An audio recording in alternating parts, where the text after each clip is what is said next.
Hi hello నమస్తే welcome back to my channel. ఈరోజు మనం ఈ వీడియోలో నేర్చుకోబోయే టాపిక్ కాదు ప్రోగ్రామ్.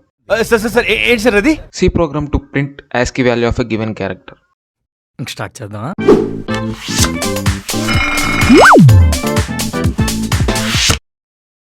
ASCII అంటే American standard code for information interchange. C programming లాంగ్వేజ్లో ప్రతి క్యారెక్టర్కి ఒక ASCII వాల్యూ ఉంటుంది. సో దాన్నే మనం ఇప్పుడు ప్రింట్ చేయబోతున్నాం. #stdio.h తర్వాత మెయిన్. సో మనం ఇచ్చేది క్యారెక్టర్ ఇన్పుట్ కాబట్టి క్యారెక్టర్ అనే డేటా టైప్ తీసుకున్నా. సి అనే పేరుతో ఒక వేరియబుల్ తీసుకున్నా. సో ఇక్కడ మీరు ఏ పేరు అయినా తీసుకోవచ్చు. C=A అంటే సి అనే వేరియబుల్లో ఏ అనే వాల్యూ స్టోర్ చేస్తున్నాం. సో క్యారెక్టర్ ఇన్పుట్ ఇచ్చేటప్పుడు సింగిల్ కోట్స్ అనేవి ఖచ్చితంగా యూస్ చేయాలి. సో జనరల్గా మనం క్యారెక్టర్ని ప్రింట్ చేయాలంటే %C ఫార్మాట్ స్పెసిఫైర్ యూస్ చేస్తాం. అవుట్పుట్లో మనకి ఏ అని ప్రింట్ అయింది. సి ప్రోగ్రామింగ్ లాంగ్వేజ్లో ప్రతి క్యారెక్టర్కి ASCII వాల్యూ అనేది ఉంటుంది. సో ఆ ASCII వాల్యూని ప్రింట్ చేయాలంటే ఇక్కడ ప్రింట్ఎఫ్లో %C తీసేసి %D అని రాస్తాం అంతే.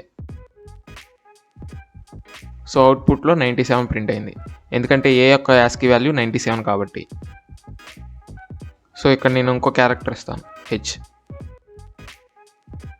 ఇప్పుడు H యొక్క ASCII వాల్యూ 104. ఇన్పుట్ అనేది రన్ టైంలో ఇవ్వడానికి scanf అనే ఫంక్షన్ యూస్ చేస్తాం. scanf %C అంటే క్యారెక్టర్ ఇన్పుట్ ఇస్తున్నాం కాబట్టి %C రాశారు. నెక్స్ట్ అడ్రస్ ఆఫ్ C అంటే మనం ఇచ్చే ఇన్పుట్ Cలో స్టోర్ అవ్వాలి కాబట్టి అడ్రస్ ఆఫ్ C అని రాశాం. సో ఇప్పుడు దీన్ని ఎగ్జిక్యూట్ చేద్దాం. సో ఇక్కడ మనం ఒక క్యారెక్టర్ వాల్యూ అనేది ఇవ్వాలి. For example J. So J యొక్క ASCII వాల్యూ 106. ఇప్పుడు మళ్ళీ నేను కామా ఇచ్చా. సో కామా అనేది కూడా ఒక క్యారెక్టరే Cలో. సో కామా యొక్క ASCII వాల్యూ 44. సో ఈ విధంగా మనం ఇచ్చిన క్యారెక్టర్ యొక్క ASCII వాల్యూని ప్రింట్ చేస్తాం.